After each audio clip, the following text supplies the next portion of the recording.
The morning sun rose softly over the mist-covered valley as Elara and Liora set off toward the distant crystal mountains, their golden light shimmering faintly on the horizon like a promise. The air was crisp and alive with whispers of magic that only Elara could hear now. Every leaf seemed to glow faintly when she passed. Every gust of wind carried traces of something ancient. She had changed since finding Liora. She could feel the pulse of the world around her, a rhythm that resonated deep within her heart. But she also felt something else, a shadow stirring behind them. The journey ahead would be long and perilous, and though her courage burned bright, part of her wondered if she truly understood what she was stepping into. Before we uncover the secret buried within the sunflower stone and witness the trial that will shape Elara's destiny forever, make sure to like this video, subscribe to the channel, and click the bell icon so you never miss the next magical episode of Elara and the Lost Fairy. Your support keeps this fairy tale world alive and growing, and trust me, you don't want to miss what comes next. As they walked deeper into the wilds, the land began to change. The trees grew taller and silver-barked, their leaves humming faintly in the breeze like living instruments. Streams of crystal water ran across glowing moss, and tiny motes of golden dust floated lazily through the air. This place feels awake, Elara whispered. Liora nodded, her wings flickering brighter. These forests once belonged to the Lightborn, guardians of the sunflower stone. Their magic still lingers. They followed a narrow trail that led to an ancient stone path carved with swirling patterns. Every step seemed to sing softly beneath their feet. Yet beauty and danger lived side by side here. In the distance, shadows darted between the trees, quick, silent, watching. "They're following us again," murmured Liora. "The Shadow King's wraiths. He must know where we're going." Elara gripped the small pendant Liora had given her, a shard of luminous crystal bound in silver wire. "Then we can't stop now," she said, determination hardening her voice. "We'll find the next fragment before they do." By nightfall they reached the edge of a vast canyon, a breathtaking chasm filled with swirling clouds of light. The moon reflected on floating shards of rock that drifted lazily in the air. "The sky rift," said Liora in awe. "We're close. The crystal mountains lie beyond." But the only way across was a broken stone bridge suspended between the cliffs. Elara looked down at the abyss below. It seemed bottomless, glowing with faint currents of energy. "We have to cross?" she asked. "There's no other way," said Liora. So Elara took a deep breath and stepped onto the first stone. It trembled slightly but held. She moved slowly, balancing carefully as wind whipped around her. Halfway across, the air grew cold. A whisper slid through the canyon like a sigh. "Elara?" It was her mother's voice, soft, familiar. "Impossible. Come home." She froze. "What?" Liora darted around her. "Don't listen. It's an illusion." But it was too late. Shadows burst from the fog below, clawing upward. Elara stumbled as one wrapped around her ankle. "Icy and strong," she screamed, clutching the pendant. The crystal flared, blinding light exploding outward. The shadow shrieked and vanished. When the light faded, Elara fell to her knees, shaking. "They're getting stronger," she whispered. Liora landed beside her, eyes grave. "The Shadow King knows the light within you is awakening. He fears what you may become."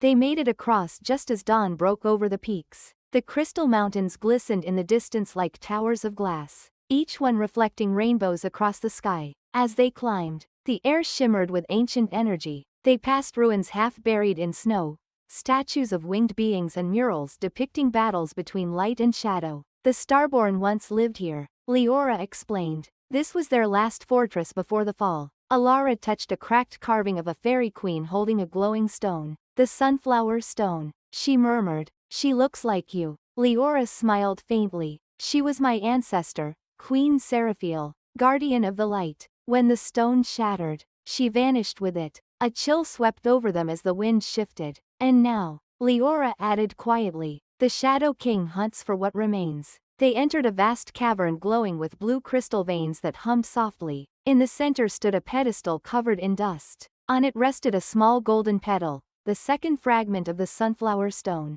It pulsed faintly, as if sensing Elara's presence. She reached out, and the air around her shimmered. The moment her fingers touched it, visions flooded her mind. Battles of blinding light, the shattering of realms, and a voice that whispered, "The light comes with a price."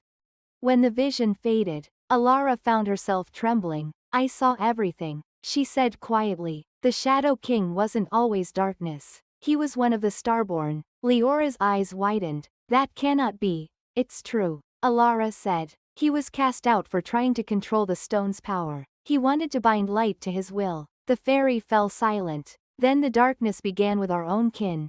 Before they could speak further, the ground shook violently. Cracks split the cavern floor as shadowy tendrils burst upward. He's here, cried Liora. From the depths rose a tall figure cloaked in swirling mist, the Shadow King himself. You've meddled long enough, he hissed, his voice echoing like thunder. The light you hold belongs to me. Elara stepped back, clutching the petal. You'll never have it, he laughed, a sound like breaking stone. You think you can defy me, child of dust? Dark fire erupted from his hands. Liora flew in front of Elara, casting a barrier of golden light. The two forces clashed, sending shockwaves through the cavern. Crystals shattered, dust filled the air. Elara, run, screamed Liora, but Elara stood her ground, the pendant glowing brighter than ever. She raised it toward the sky, shouting, I am not afraid of the dark. Light burst forth, striking the Shadow King and tearing through his smoky form. He roared in rage before dissolving into mist.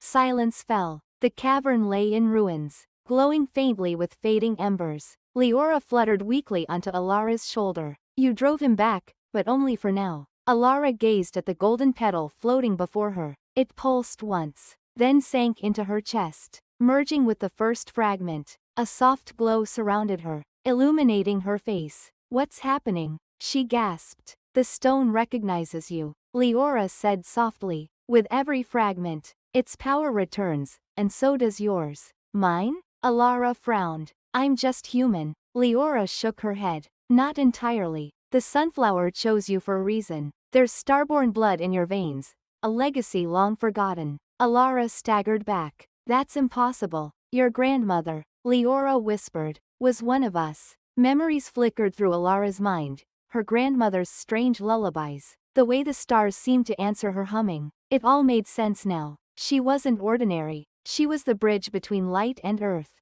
That night they camped near a frozen lake beneath the mountains. The stars shimmered above, mirrored perfectly in the water. There's more to the stone than just light, said Liora. It holds the memory of creation and destruction. Whoever unites it will decide the fate of both realms. Elara stared at her reflection. Then we can't let him find the rest. Number, said Liora. But the next fragment lies beyond the mirror veil, in a temple hidden under the sea of clouds. Only the pure of heart can enter. And how do we reach it? With wings of faith. Liora smiled faintly, and the courage to fall.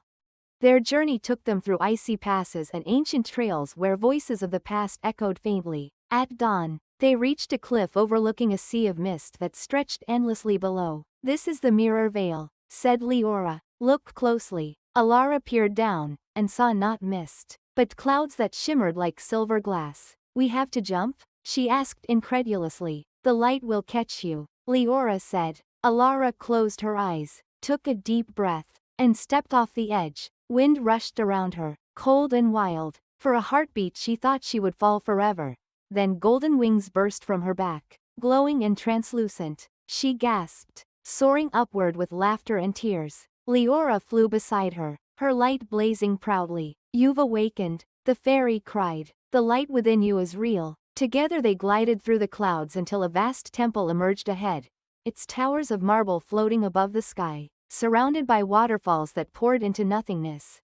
Inside the temple, the air hummed with sacred energy. Statues of celestial beings lined the hall, their eyes glowing faintly. In the center stood an altar with an orb of pure light, the third fragment. But as Elara approached, a figure materialized before it, a woman with silver hair and wings of starlight. Who are you? Elara asked. The woman smiled sadly. I am Queen Seraphiel, or what remains of her. My spirit guards this place. Liora bowed deeply. My queen, you've done well to come this far, said the queen. But the light you seek carries both salvation and sorrow. To wield it, you must know what it can cost. The orb pulsed, and suddenly Elara saw visions again.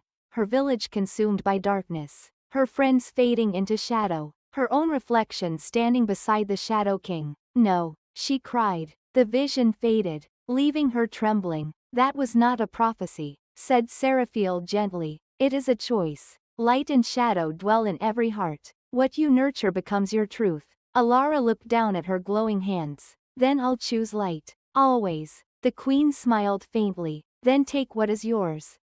As Elara reached out, the temple shook violently. The skies outside darkened as lightning split the clouds. He's here again, shouted Liora. The Shadow King's laughter echoed through the temple halls. Did you think you could hide from me, little light-bearer? A wave of black energy smashed through the doors, shattering statues and sending Elara flying backward. Liora darted to her side, her light flickering. We can't fight him here, but the fragment, take it. Elara crawled forward, grabbed the orb, and felt it melt into her skin. A surge of power raced through her body, too strong to contain. She screamed as golden light erupted around her, clashing violently with the king's darkness. The explosion sent both of them tumbling through the air. When Elara opened her eyes, she was falling, clouds whipping past, mountains shrinking below. She twisted desperately, but her wings were gone. Elara, cried Liora, diving after her. The world spun in flashes of light and shadow.